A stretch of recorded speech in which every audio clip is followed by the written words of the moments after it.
Ok, bueno, buenos compañeros. Primero, disculpa por los problemas técnicos últimamente, pero no hubo bueno, quién sabe qué fue lo que pasó, un botón que no se hace su clic, otra cosa por ahí, a veces se le olvidó tiempo en hacer la conexión adecuada y también hay que saber a cuál enlace meterse. Anoche un par de compañeros estuvieron buscando y todo, pero se metieron al tema a la primera conexión que hubo, no se metieron a la reprogramación. Lo que vamos a hacer es ser más empáticos en revisar los enlaces posteriores y siempre tener un backup sobre todo esto. Lo más recomendable naturalmente es, de ahí podríamos hacer ese grupo de WhatsApp como dicen y avisar, pero exclusivamente para esas cosas, todos estamos en banda para que de ahí no pasen esos errores humanos que son naturalmente parte de la vida. Bueno, lo primero que tengo que decir es bienvenidos entonces a esta grabación, una grabación de los temas 1 y 2, introducción a la biología de conservación y biodiversidad, y el tema 2 que es conservación a nuestros tres. Entonces el 2 sería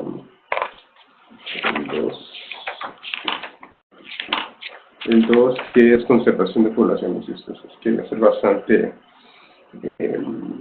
exacto con respecto a eso. Para agilizar la presentación y tenerle más atención a la misma, voy a quitar el video. Ok, bien.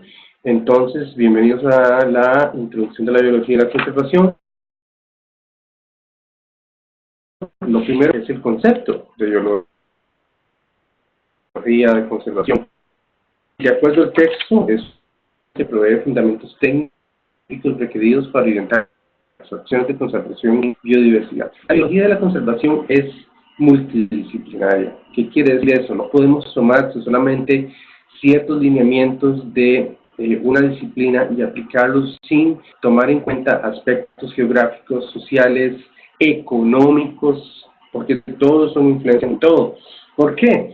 Porque generalmente estrategias en biología de la conservación se utilizan en situaciones de crisis, en situaciones en donde tenemos que resolver de una manera adecuada, a veces demasiado rápida, como en el caso de desastres, a veces de una manera asertiva, como lo son políticas de conservación exactas y puntuales, para saber qué es lo que estamos haciendo bien en términos de conservación de una especie o comercio de una especie. El factor humano es inherente en todo eso, por eso dice responsabilidad de las personas con el estado de la biodiversidad. No podemos obviar nuestra acción, no podemos pensar de que se establece un área protegida sin ningún tipo de plan, ahí queda, no lo toquen, no lo vuelvan a ver y con eso hicimos nuestra tarea, no. Inevitablemente somos parte del entorno y esa parte del entorno implica de que de manera consciente, inconsciente, voluntariosa o incluso maliciosa, siempre va a haber un tipo de influencia humana.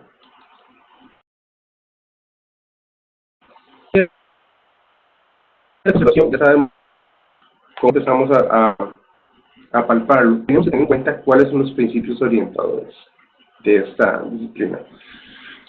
Como dije, no es un tema aislado y por ende las especies, independientemente que nos estamos enfocando, no son aisladas. Hay interacción entre las especies. Tenemos dinámicas de cambios y tenemos dinámicas de poblaciones e interacción de especies. Y obviamente nuestra influencia. Algunos conceptos clave para empezar. Bueno, ¿qué es biodiversidad? Estamos hablando de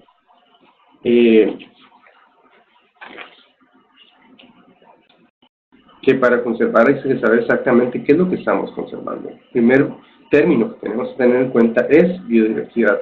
Como pueden ver ahí en la explicación, es una definición ya viejita, pero obviamente las cosas que están bien hechas siguen siendo válidas, pero se puede traer una actualización como a la manera en que tratamos esta definición.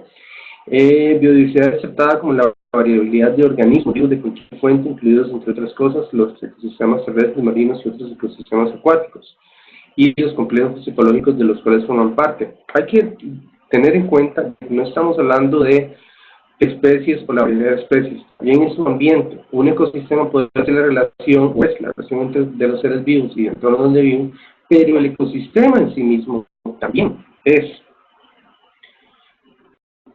parte de lo que llamamos biodiversidad. Tenemos todos mosaico de ecosistemas en el planeta que dependen de una manera u otra de factores abióticos y bióticos externos que van a estar influenciando esa diversidad o biodiversidad. El ecosistema como tal es parte es parte de la diversidad. Las especies, bueno, la biodiversidad, por lo que la gente entiende, la mayoría del público en general, es la cantidad de especies que tenemos presentes en un sitio, en un país, en una región, en un continente, en una biota, etc. Obviamente esto es siendo válido y es el enfoque de muchos programas de conservación. Pero también tenemos un tercer nivel, el cual es del nivel genético, la diversidad genética de una especie. Puede ser la diversidad genética de todas las especies combinadas, si lo vemos así como en la biblioteca de disponibilidad genética que tenemos en la biota. Aquí hay un poquito como unos chiles, ¿verdad? Obviamente es la misma especie, pero tenemos diferencias en manifestaciones, tal vez dependiendo de tamaños, aspectos fenotípicos, ya ahorita lo vamos a ver. Y obviamente los códigos genéticos que guardan, ya sean genes recesivos o genes dominantes que expresan el fenotipo de las especies. Por ejemplo, ustedes piensan de que nosotros, como seres humanos, tenemos todos acceso a la misma base genética. Obviamente, somos la misma especie, pero obviamente no tenemos acceso a la misma base genética. Hay ciertas poblaciones que por sus características tienen más recombinación, tienen más posibilidad de combinación y son expuestas a mutaciones. No llamemos mutaciones como algo fantasioso, llamémoslo como una posibilidad evolutiva, en donde tenemos la capacidad de generar una expresión o soportar ciertas condiciones de adaptación de acuerdo a nuestra base genética. Otras poblaciones humanas, y lo tengo como un ejemplo muy presente, no las tienen, en donde una población humana aislada se recombina y puede que caiga en riesgo de adaptabilidad. Hay gente que a veces cuando les digo eso piensan en las poblaciones indígenas del Amazonas, pero no. Estoy hablando de poblaciones que, influenciadas por aspectos sociales, como Islandia, viven tan aislados y tan enclaustrados en su estructura social de que no se preocupan. Es un país pequeño, pero es un país isla, aislado de 300.000 personas, que sufre de algunos problemas congénitos por esa incesante variabilidad que existe. Más adelante vamos a hablar un poquito más de eso. Otros ejemplos, ¿verdad?, de todo eso, lo que es el mosaico genético de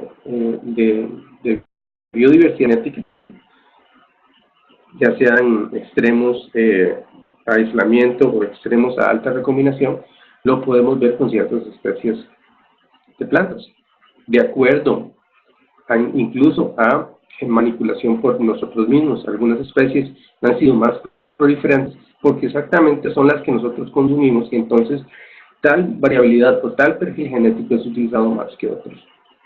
Así como hay características genéticas que se pierden, pero están presentes en alguna población. Bueno, con todo esto y el segundo punto de lo que es ya entendiendo biodiversidad, tenemos que entender cómo conservarla. Mucha gente piensa que es ver y no tocar. El concepto de preservación. Preservación, naturalmente, es una forma de conservación, pero dependiendo de el esquema que tengamos, tal vez no es lo más adecuado para lograr una conservación. Para eso tenemos que tener en cuenta la estrategia global para la biodiversidad. Tenemos varios esquemas globales, está el WRI, el UICN, el NUMA, son esfuerzos internacionales. Esos esfuerzos giran alrededor de tres o están orientados entre sus componentes. Hay que salvar la biodiversidad que tengamos en esos niveles que estamos, en esos niveles que estamos hablando. Hay que conocerlo, o sea, una vez que cuando tenemos, como dije al principio, la biología de la conservación es una disciplina que busca en situaciones de crisis mantener la base genética y biológica para evitar desaparición. Bueno, ya hicimos el primer paso. Aumentemos el conocimiento de las interacciones de las especies, conociendo exactamente cómo se determinan sus usos sostenibles, las necesidades que tiene el público con respecto a eso, para poderlos utilizar de manera inteligente, sostenible, con un plan adecuado de uso. No explotación. La palabra aprovechamiento a veces no me gusta mucho, pero en fin. Como dije, tenemos que saber exactamente proteger, conocer, para poder planear de manera adecuada y ver los potenciales de los usos de esto. La conservación de las especies depende de la realidad de cuál especie o cuál ecosistema estamos hablando. Hay que tener en cuenta, como yo dije antes, la interdependencia en las especies. Digamos que de una manera muy bien intencionada cierto país, vamos a poner un ejemplo aleatorio, Mongolia. Costa Rica, vamos a estar en lleno, en aspectos que sabemos ya en partes que nosotros tenemos mucho. De Mongolia yo sé que tiene una estructura de manejo forestal, de manejo biológico, de comercio clara, pero no estoy al tanto de sus leyes específicamente en este momento. Lo traigo de ejemplo para exactamente eso, para poder inferir sin herir susceptibilidades. Que ellos tengan una reserva, porque este país es mayoritariamente desierto, que ellos tengan una reserva en la parte norte, donde tienen bosque, y simplemente, bueno, la protegen ahí, y bueno, ya tengo la reserva, ahí es donde encuentro ciertas especies animales, y ya con eso estoy protegiendo. Pero la independencia de las especies viene a tomar un rol en ese tipo de estrategias. Si no toma en cuenta qué influencia el desarrollo de las poblaciones y existe un factor externo o de uso que está fuera de las reservas, pero toca a lo que es la distribución de las especies, y después estoy viendo de que esa especie que yo puse el área para conservar se ve minada, me preguntaría ¿por qué? Porque tiene que tomarse en cuenta la interdependencia. Nadie es independiente en ese sentido. La especialización es otro factor importante para tomar en cuenta políticas o estrategias de conservación. Si una especie es demasiado específica o necesita ciertos nichos, una alteración climática, a mí me gusta hablar de cambio climático, una alteración climática crónica, y no tomamos eso en cuenta, puede traer al traste la supervivencia de la especie.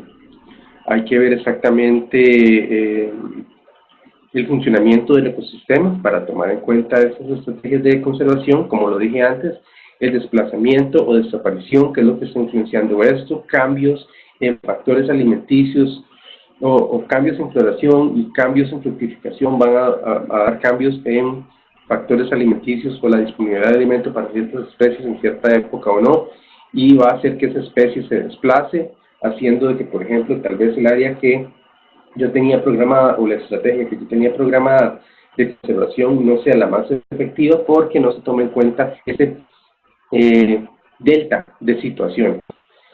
Obviamente tenemos que ver, como estoy mencionando, el tamaño de los ecosistemas y exactamente la estructura de fragmentación de hábitats. Entre más constante o más continuo, perdón, no constante, continuo sea un ecosistema, más fácil es la conservación. Bueno, existen dos grandes estrategias, lo vemos desde este punto de vista, yo creo que este mapa se lo conoce muy bien. Vamos a verlo más en detalle, pero me gusta hablar de algo en particular acá. Existen dos grandes familias de estrategias de conservación. Conservación in situ y conservación ex situ. Entiéndase conservación in situ, las que hacemos en el sitio mismo, donde tenemos las poblaciones interactuando entre sí, en su entorno, y ex situ, donde sacamos este material fuera de las poblaciones y de manera controlada, llámese centros de rescate, zoológicos, jardines botánicos, tenemos unas colecciones de distintas especies y de su germoplasma también, y de su variabilidad genética. Hay gente que está en contra de eso, pero hay sus pros y sus contras, no vamos a entrar en eso. Veamos esa parte primero. Como ven ahí, los parques nacionales de reservas biológicas y refugios de vida silvestre en Costa Rica son bastantes en comparación a otros países. Tenemos un 25% del territorio nacional cubierto en esto. Pero, si lo vemos de manera macro, yo podría, a pesar de la escala, todo depende de la escala, nuestro país es pequeño, yo podría argumentar de que estas reservas, de que estos parques y estos refugios de vida silvestre son islas, básicamente, no hay conectividad, tenemos poblaciones ahí que se van poco a poco especializando o poco a poco sufriendo la presión de áreas circundantes, y eso lleva a problemas de distribución de las especies, de recursos para las especies, para su supervivencia, etc. Y en algunos casos, eso obviamente depende del sistema de distribución de las especies, pero hay que tomar en cuenta, tal vez sea una especie dioica, separación de sexos en términos de árboles, un árbol dioico, que ocupe grandes extensiones de cientos de kilómetros cuadrados, una población genéticamente estable. Y un parque nacional pequeñito como, por ejemplo, el Parque Nacional Diriá. Ajá, aquí estoy, creo que esto es Barahonda y esto es Diriá. Sí, correcto, esto es Diriá. Se ve aislado, y la población que está ahí poco a poco puede empezar a entrar en una degradación genética. Para eso necesita conectividad, para no entrar ahí. Y es ahí donde entra mi héroe de la conservación in situ, desde mi punto de vista, que son los corredores biológicos. Los corredores biológicos, como ven en este mapa, hacen interconectividad entre todas nuestras áreas protegidas, norte a sur, este a oeste, y esa es la idea de corredores biológicos.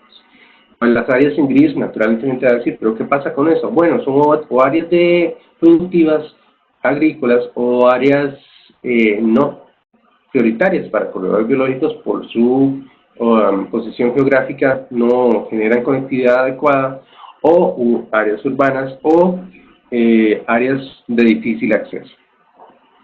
En ese caso, hay que tomar en cuenta de que también en los corredores biológicos vamos a tener ciudades, caminos, plantaciones, fábricas, de todo.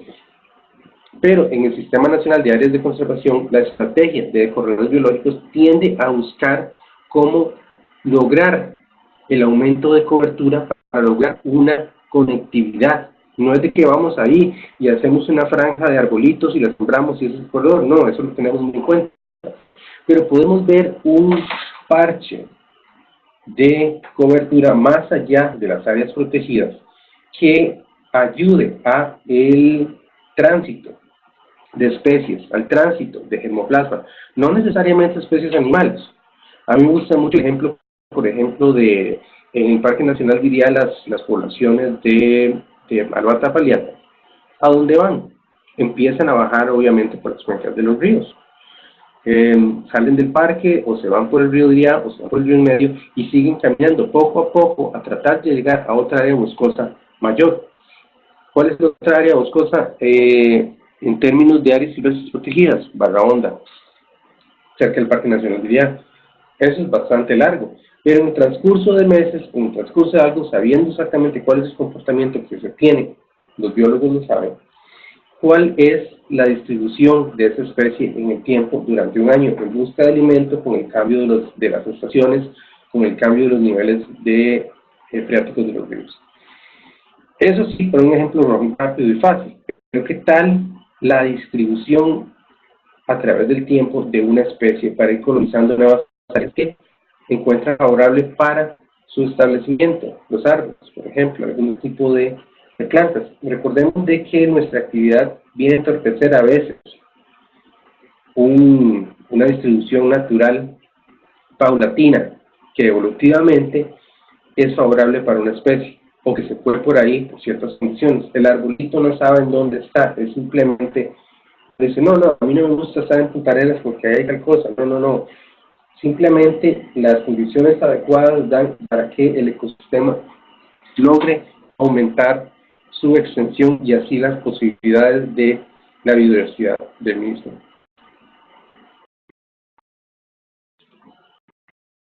La otra estrategia de conservación, como lo estaba diciendo anteriormente, es la CITO, en donde tenemos bancos de genes, ya sea animales o vegetales, cultivos de tejidos. Eso es importante para poder tener una potencial variabilidad en casos extremos de que, por ejemplo, cambie mucho en ciertas condiciones. Tendremos algún tipo de germoplasma capaz de soportar condiciones adversas que antes no se tenían, altos niveles freáticos por inundaciones muy constantes o demasiadas sequías.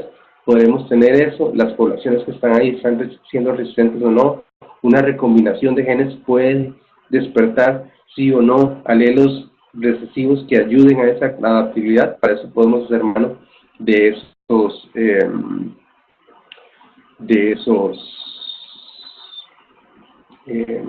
bancos de genes.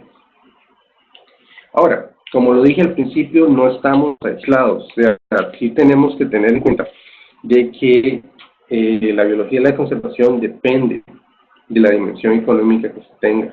Nosotros somos o influenciamos cómo eso se logra. Si no tiene un valor económico, el ser humano no le pone mucha atención a cierto activo. Por ejemplo, ¿cuál es el valor de la biodiversidad? Indirectamente, mucha gente a través de los siglos lo ha hecho sin saberlo. Voy a poner el ejemplo clásico, la madera.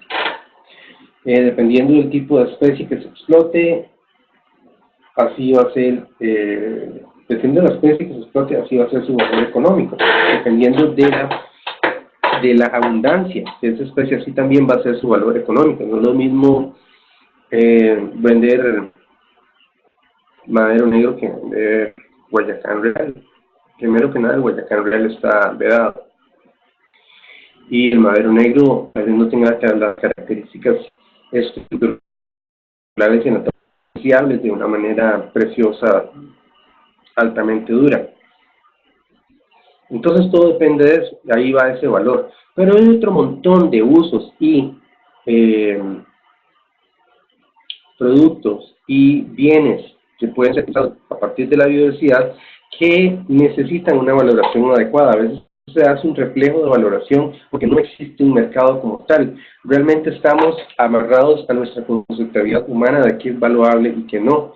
Y a veces eso es el problema con la conservación de la biodiversidad, que necesitamos tener al menos un mecanismo como seres humanos, porque no nos podemos aislar de nuestro sistema, a etiquetar económicamente a la biodiversidad para poder lograr incluso su conservación. Por ejemplo, vean este cuadro del 2016 donde tengo las exportaciones según sector productivo. Tengo el sector pecuario y pesca, el agrícola y el industrial. El pesca en el 2016 equivalió a 84 aproximadamente millones de dólares.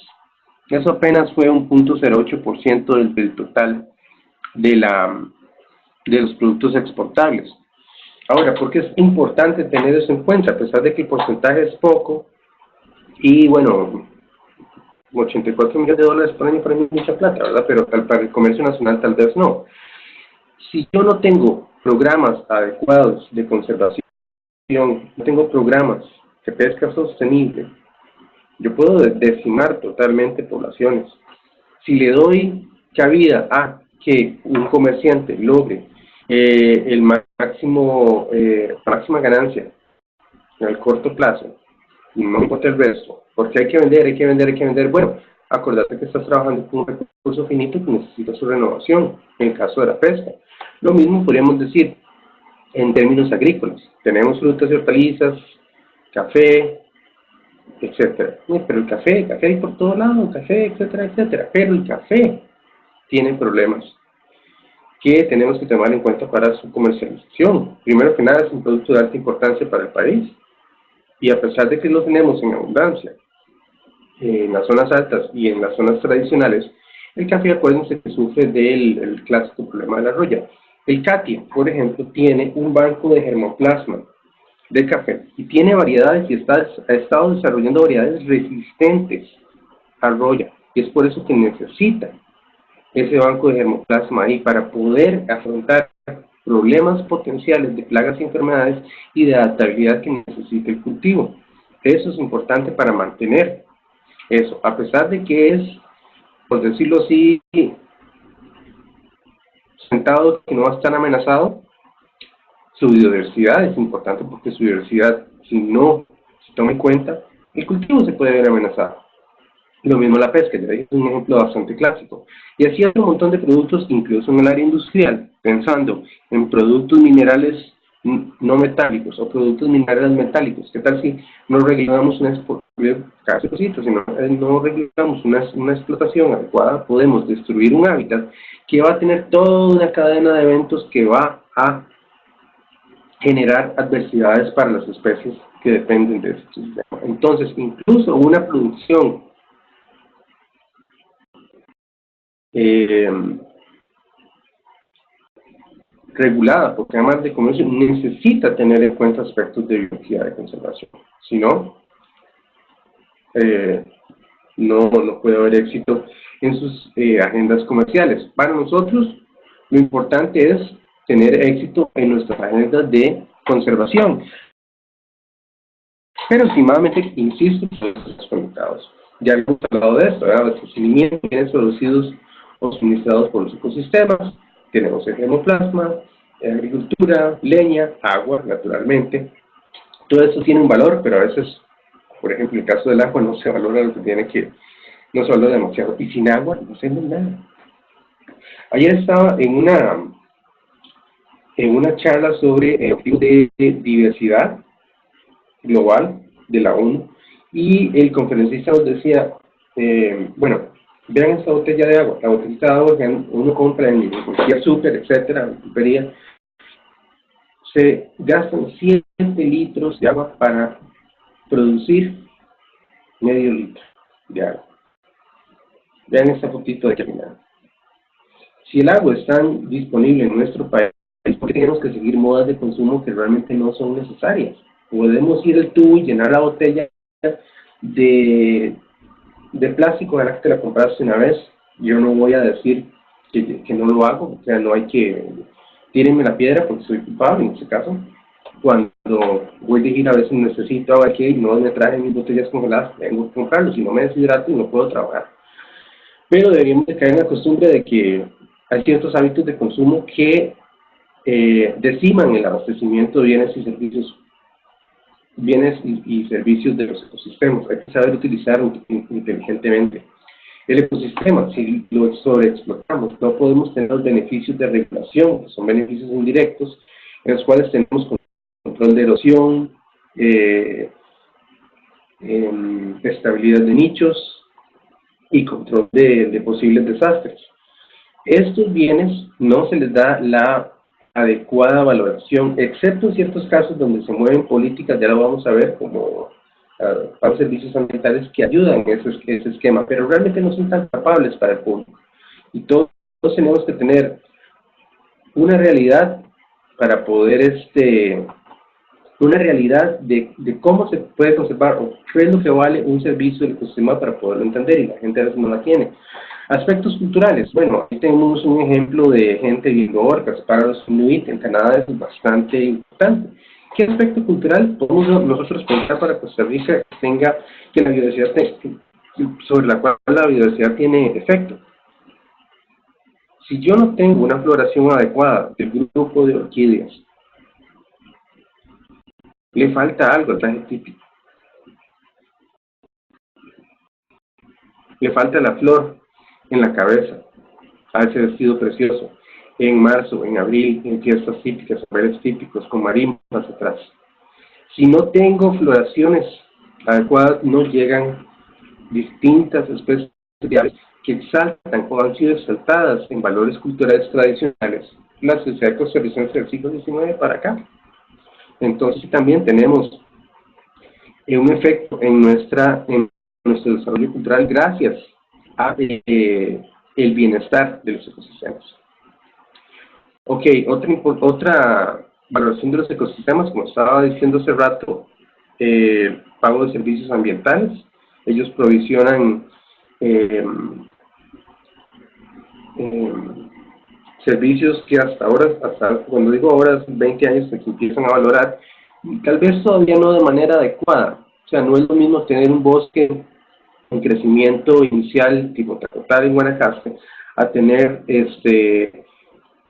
un bosque clímax del lado de Matina, Limón. No voy a pagarle al finquero los mismos $280 por hectárea por hectárea a los dos. Al que debería pagarle más es a quién. Alguien me diría, al de Matina, porque el bosque es más grande y tiene más conservado, y entonces, depende. ¿Cuál es el servicio que estoy dando? Estoy hablando de captura de carbono. Un bosque clímax es cero.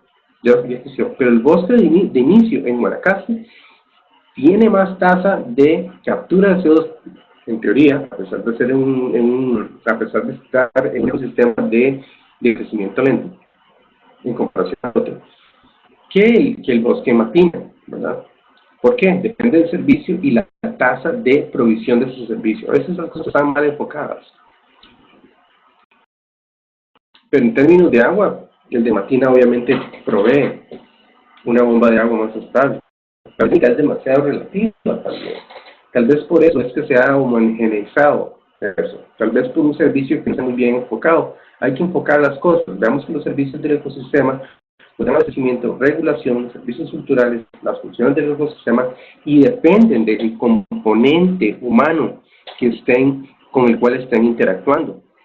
Nos da seguridad en servicios de regulación, obviamente, cortinas rompevientos, otro servicio muy obvio para que trabaje en la tierra, pero que realmente no se asocia al valor económico de un tercer cultivo. Una cortina rompevientos bien establecida para evitar erosión me va a traer estabilidad a campos de cultivo, y es entonces en donde yo tengo una producción mucho mejor, más adecuada.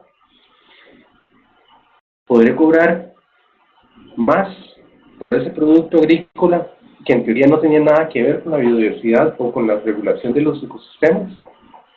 Esa es una muy buena pregunta. Vean lo que pasó en Cartago, en las Partes Altas, para Regazú hace como un año. Llovió muy duro y a un señor se le fue toda la finca. Ahí sí, muy bonito ver mi finquita, limpiecita del camino, ahí se ven las remolachitas, aquí y allá, de todo eso, está muy bien.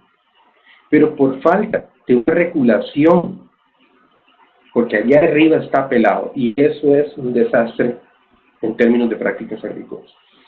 A falta de tener contención por cobertura boscosa, que pudo haber absorbido las lluvias, que pudo haber regulado el paso incluso, o desviado alguna corriente salida, o protegido, en caso de que viniera el agua para abajo, protegido ese cultivo, pero no, lo dejó pelado y simplemente fue como echar agua agua al piso. Corre en una cuesta, corre para abajo, nada la detiene y se lleva lo que está enfrente, dependiendo de la fuerza con la que esté bajando. Sí. Pero en fin,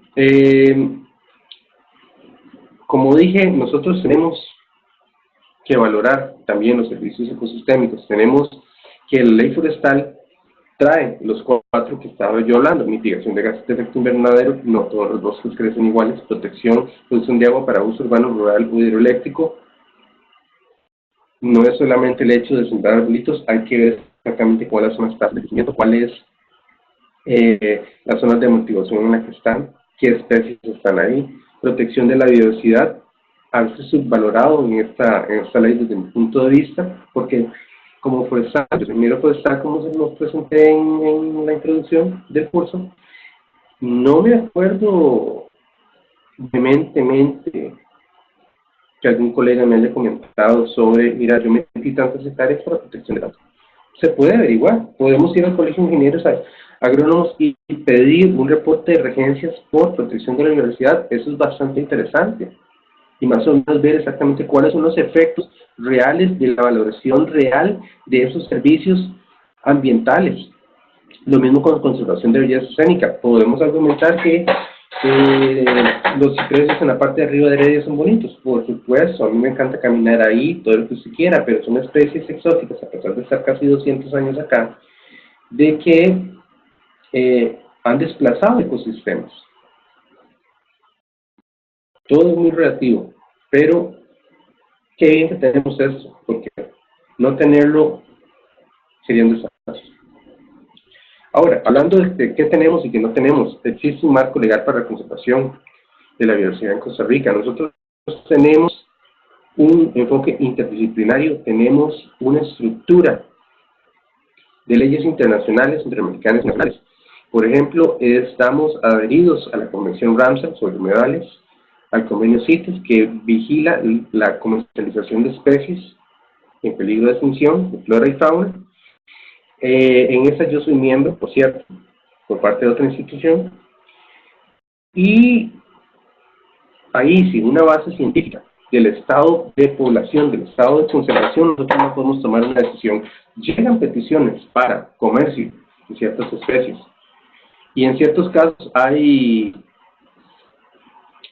muletillas, hay huequillos de la ley de que la gente se aprovecha, pero para que eso no pase, tenemos que tener información adecuada, tenemos que tener seriedad con respecto a eso.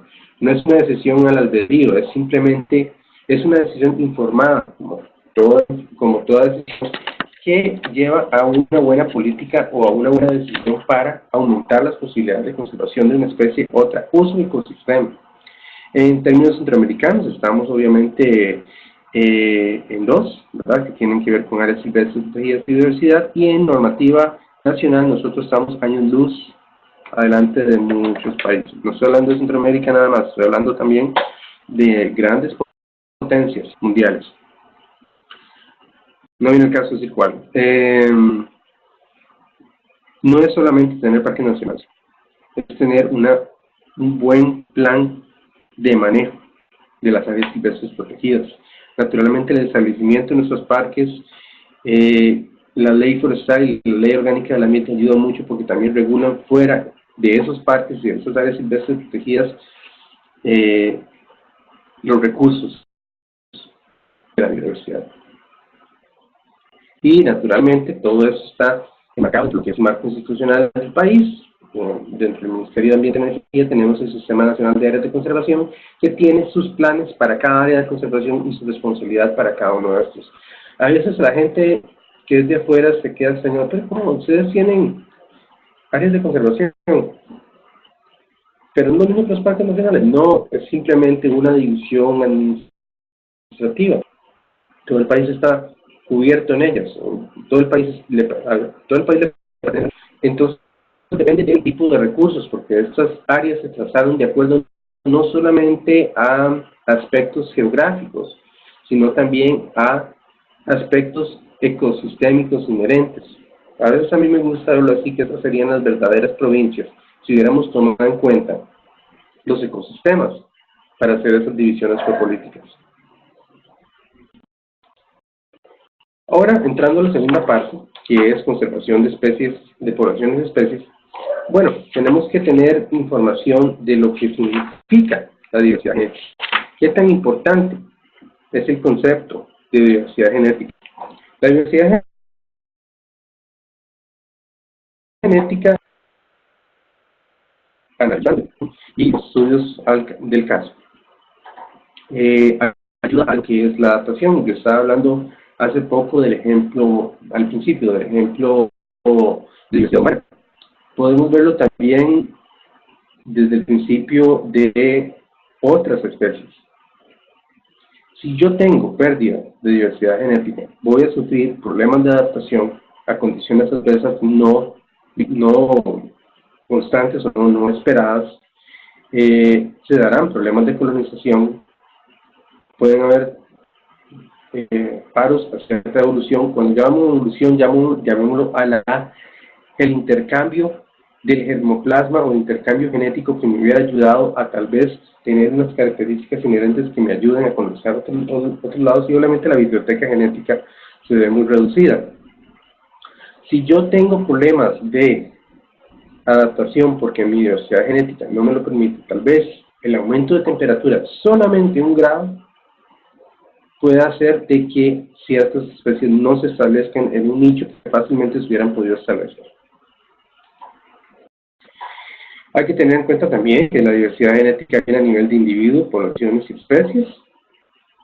Esa diversidad genética en un individuo es, bueno, qué características estoy yo heredando a la próxima generación. Si yo me recombino como ser humano con alguien muy distinto a mí, puede que dé la posibilidad de que nuestra descendencia tenga características que no voy a tener si yo me mantengo en la misma línea poblacional, por decirlo así. El caso de Islandia que nos estaba explicando. Hay otro país nórdico que tiene como política recibir con brazos abiertos a genes que no sean de ellos, porque tienen muchos problemas congénitos.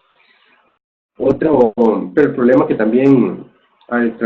también es que meten aspectos socioeconómicos. Obviamente hay roces de ese tipo de percepciones humanas, todos somos mismos, no entiendo por qué, que no benefician eso, pero esa población se está quedando sin hijos, y poco a poco o nos importan o importan a gente de sus alrededores, o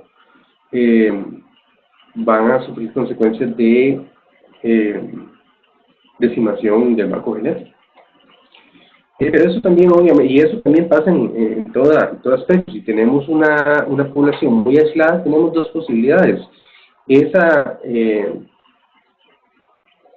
decimación genética o una especiación. Pero si la especiación llega a tal punto que el banco genético no era lo suficientemente grande, eso puede crear problemas. Por eso es que la diversidad también incluye las poblaciones. Tenemos que tomar en cuenta de que una población en la vertiente atlántica, la vertiente pacífica, pueden tener distintas características genéticas que vayan a ser el beneficio de conservación más adelante para esa especie. Bueno, pero ¿cómo determinar la diversidad genética de las especies? Como estaba yo diciendo, de una vertiente a la otra podemos en la misma especie tener diferencias. Esa combinación de genes va a dar lugar a distintas expresiones del fenotipo. Por ejemplo, crecerá de igual manera una procedencia del Atlántico en bambú, Guado angustifolia, por ejemplo, a pesar de que es una especie exótica, pero es americana, que será igual en el Pacífico o en la parte central. Puede que sí, puede que no, pero también obviamente toda especie depende de su entorno. Si tenemos una diversidad genética tal de que la especie puede aguantar cierto nivel de estrés, se puede adaptar, pero fenotípicamente puede que nos exprese otra manifestación. Eso también lo podemos ver en las particularidades de poblaciones aisladas. Si tenemos una población aislada que poco a poco empieza a manifestar algo que se considera recesivo, no sé, el ángulo de una especie de mariposas, el ángulo de las alas, o la diferente tonalidad de color, dependiendo del ambiente para el cual están ahí, podemos ver esas diferencias de diversidad. También, ahora volvamos al caso humano. No, salgamos del caso humano. Vamos al mar un rato. Especies de amplia distribución geográfica. Los atunes. Antes se creía que bueno, ciertas poblaciones solamente se manejaban en ciertos parches de océano y por eso las cotas de pesca para ciertas especies de atunes se daban por regiones. Los países se aglomeraban alrededor, por ejemplo, por decirlo así, de Guatemala hasta llegar a Perú, unos 2.000, 3.000 kilómetros hacia el Pacífico, pero después se empezó a ver de que poblaciones del Pacífico y poblaciones del Mar Índico también se están entremezclando. Entonces, si yo asumo de que no voy a estar afectando poblaciones al otro lado del mundo simplemente porque me mantengo acá, no hay un error, y eso obviamente la diversidad genética de las poblaciones, porque puede que esté mirando o puede que esté, en caso de pesca, me estoy jalando genes hacia afuera.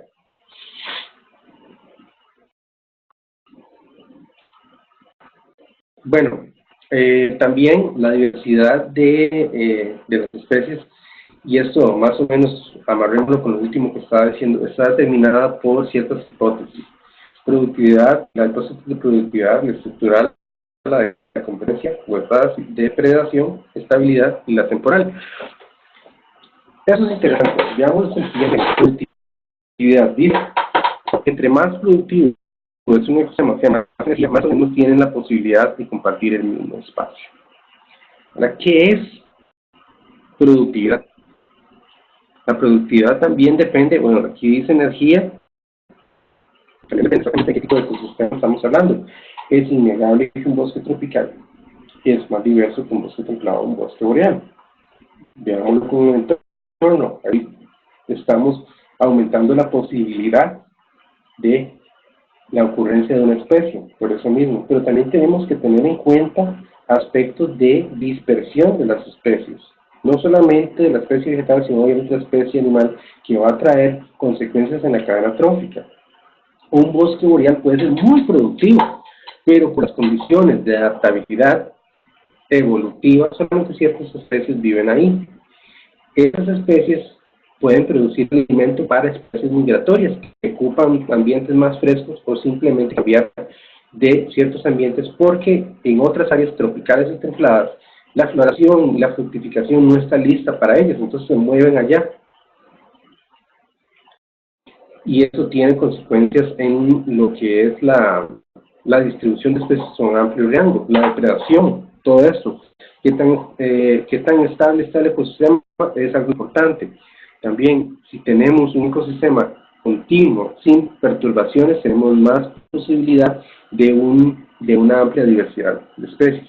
El problema de la fragmentación es algo muy real, y es por eso que a mí me gustó lo que estaba hablando de la conservación nacional, que son los corredores biológicos. Volviendo a mi ejemplo del bosque boreal y el bosque tropical. Genéticamente, las especies dominantes en el bosque boreal, Pinus silvestris, Betula pendula, Pis de aves, pueden tener una amplia variabilidad genética, porque son extensiones gigantescas de bosques en toda Siberia, cubierta de esas especies, o todo lo que es la península escandinava, cubierta de esas especies, de manera continua, porque así manejan ellos sus bosques. No los fragmentan demasiado, no los sobreexplotan. Entonces tenemos unos problemas hace como 10 años, quién sabe cómo está la cosa. Todo depende del ciclo de corta de ellos, pero actualmente se tiene la seguridad de una estructura continua de ese tipo de ecosistema versus un ecosistema extremadamente rico en energía como son nuestros, los tropicales, pero que tienen problemas de fragmentación, sobreexplotación y partición que vienen a minar la estabilidad de la diversidad genética de las especies encontradas. Es importante. Bueno, ahí estaba hablando un poco de lo que es distribución. La distribución depende del sistema de dispersión de una especie. Pensemos primero en los vegetales, va a depender del polinizador, del que distribuye, etcétera, y así las técnicas que ellos tienen puede depender también del viento, que sea algún tipo de barrera urbana, o de cambios de patrones de viento, así van a hacer las cosas con esa especie. Eso a la vez va a tener consecuencias, ahí estamos hablando de esa interdependencia en otras especies que dependían de eso. la migración, la dispersión de los genes, la dispersión de las especies, incluso de un día para otro, como se estaba comentando, eso de la migración altitudinal de ciertas especies. Si tenemos problemas por cambio climático en zonas altas y no se da una floración o una fructificación adecuada en ciertas épocas del año, bueno, vamos a tener un traste a lo que es el consumo de recursos de otra especie que dependía de esto, que sube de la parte, de una parte baja, muy obvio, yo sé lo que acabo de decir, pero que eventualmente va a hacer que esta población sufra de condiciones y gaste energía innecesariamente para ir por un recurso que nunca va a encontrar. Hay que tener en cuenta aspectos de mala conservación o de mal manejo que pueden echar al traste, sí, porque no se tomó en cuenta la distribución de las especies, que pueden llevar al traste su estado de conservación. Como estaba diciendo yo, la fragmentación es extremadamente importante para tener en cuenta en estos casos. Muchas veces se da por nuestra mano, la razón antrópica, o geomorfológico. Vea, geomorfológico está muy interesante. Digamos, insisto con lo del cambio climático. Hay especies que están adaptadas a pisos altitudinales. Si se vuelve muy caliente, hay especies que tienden, en términos de montañas, a subir. Las montañas se convierten sin querer en islas genéticas. Y entre más cambia el clima, empiezan a subir y a subir y a subir más. Aquí suben otras especies o son desplazadas por otras que se adaptaron a ambientes mucho más calientes. Y cuando se acaba la montaña, ¿para dónde van? Ahí hay aspectos interesantes. Por ejemplo, este ejemplo que acabo de dar se está examinando en un proyecto el año pasado en el Tecnológico sobre los efectos de adaptabilidad de las especies al cambio climático en el volcán Irazú. Había que ver exactamente cuál es la estrategia de restauración y conservación que se está trazando. Y tiene que venir restauración para poder conservar ciertas poblaciones, porque son las poblaciones como tales las que se pueden ir. El individuo permanece, siempre te vas a encontrar uno, pero no queremos cambiar de estado de conservación, de amenazado o algo peor, ¿verdad? Bueno, este es el caso que acabo de mencionar, más o menos de ahí el aislamiento, la interconectividad. Si no se hace una planificación urbana o productiva adecuada, podemos decimar una población sin darnos cuenta.